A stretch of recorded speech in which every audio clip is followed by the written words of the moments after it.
Okay, hello everybody. Excuse me. Welcome to Miracle Reptile Sanctuary. I hope you're having a glorious day. Look at this day. Tell me this is not just ridiculous. It's beautiful. Anyway, I had a quick request from a friend of mine to do a video on Princess Taylor the tortoise. So with no further ado, here she is. Whoop. With her dandelion that she loves so much. So this girl here is a giant salcuta tortoise, also known as an African spurred tortoise.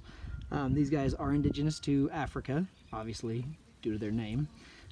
She is a baby right now, but these guys right here are the second largest breed tortoise in the world. They can get up over 300 pounds very easily, and they can, with proper care, live up to over 100 years. So these guys have a very significant lifespan, something you definitely want to think about if you think about picking one up. They are very social. They're very fun. She's being shy because she's outside. But just a couple things to think about. You know, this is probably the biggest commitment animal I have. She's going to outlive me. I'm going to have to will her to somebody.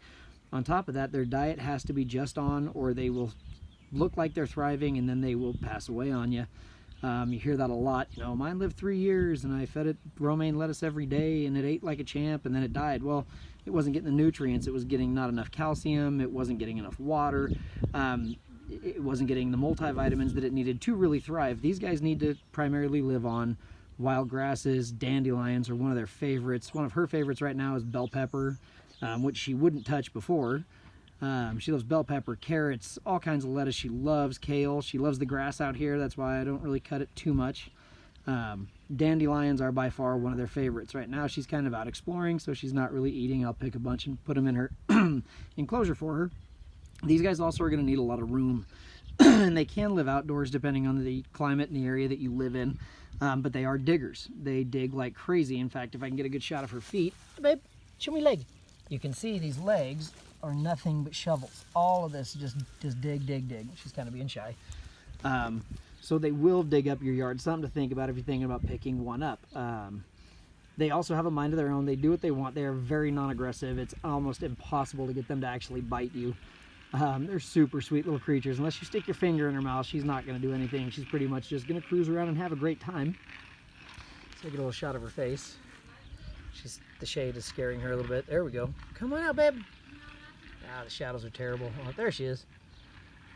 So guys, just want to do a quick video on her. We've got her out front. We're getting some exercise for about a half hour to an hour. That's the other side of these guys. They do need exercise. Those legs need to be strong because that shell will continually grow with them the entire time they're alive.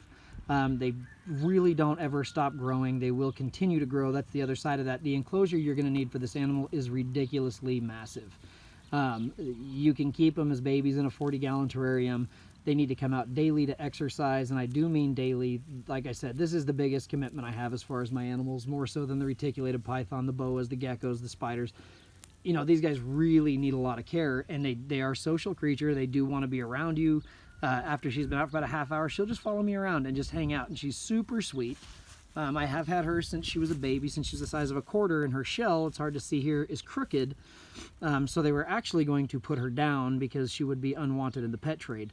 To me, that's just unacceptable. So she came home with me, and she has been she is the very first mascot of the Miracle Reptile Sanctuary. She is, once again, the princess of the house. She does rule the roost. She gets along great with the dogs.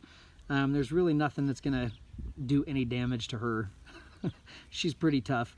The other side of these guys I want to talk about really quick is their water intake. They do require quite a bit of water. They love water. They will drink occasionally if you leave it in their bowl, but they actually have a higher tendency of flipping their bowl over, which makes it very difficult for keeping the enclosure clean. Also, they waste the water. They do require a bath twice a week. About a half hour at a time. Just let them soak in lukewarm water. They will not only drink the water, it will help them have bowel movements, but it will also allow them to absorb that through their rostrum. The bottom of their shell is actually softer than the top of their shell. As you can see, she's got some steepling going on, but it's coming down. In the wintertime, she really doesn't take in much water. She kind of slows her eating down because we're in Utah and it gets a little bit cold. She stays under constant heat lamps, UVB, so she is in a good climate in her tank, but they can sense what's going on outside of there. So anyway, guys, just want to do a quick video on Princess Taylor, the giant salcuta tortoise. Have a blessed day, everybody. Take care. We'll see you on the next video. Bye.